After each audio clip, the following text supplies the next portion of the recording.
हे गे एना दीवाना बना के हमरा कत्ता जाय छी। तोरा वैसे कोन मतलब छौ? हे गे मतलब नै छै तो एनाते पूछलियो। ए चक्कर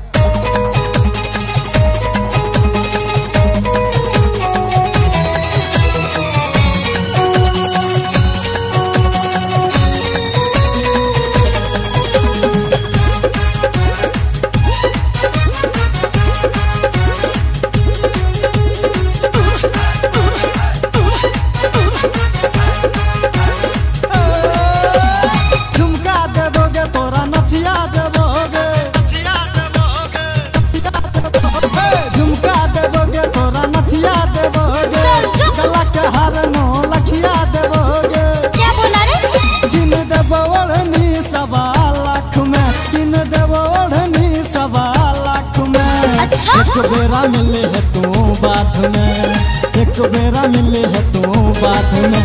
एक कजरा लगा के है आँख में, एक कजरा लगा के है आँख में। एक बेरा मिले है तू बात में, एक बेरा मिले है तू बात में।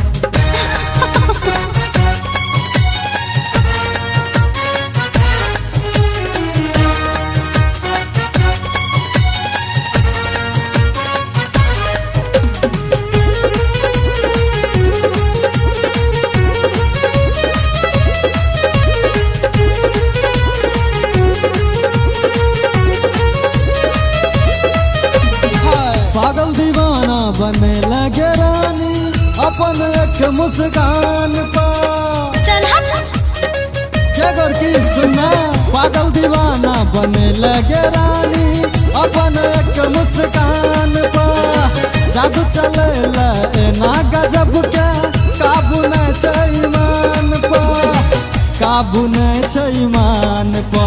एक होटल जेबो साथ में, समोसा खिएबो साथ में।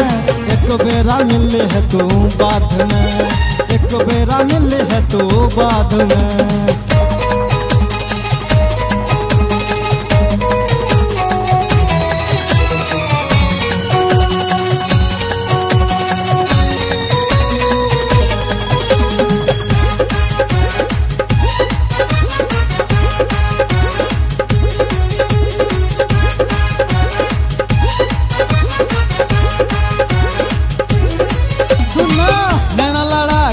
दिल धड़का का जाच किया बाजार में। मन जोगे नैना लड़ा का दिल धड़का का जाच किया बाजार में। किस्म किस्म का किन देबई तर कंगना किन है हजार में। कंगना किन है हजार में। एक बर्फी खिएबो हाथ में, साहेब गज घुमेबो साथ में। एक बेरा मिले है तू बात में, एक बेरा मिले है तू बात में।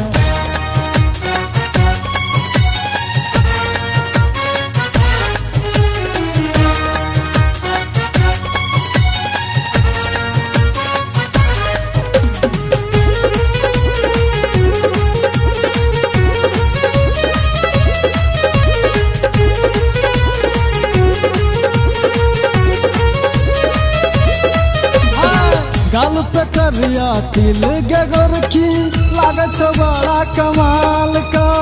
एखने झटिया देबो गे संभालना। गाल पे करिया तिल गे गोरखी लागे छो बड़ा कमाल का।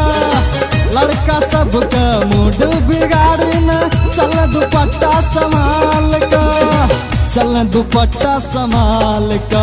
एक हाथ मांगे छियो हाथ में, एक कन्या बनबो है माघ में। एक बेरा मिले है तू बात में, एक बेरा मिले है तू बाद में।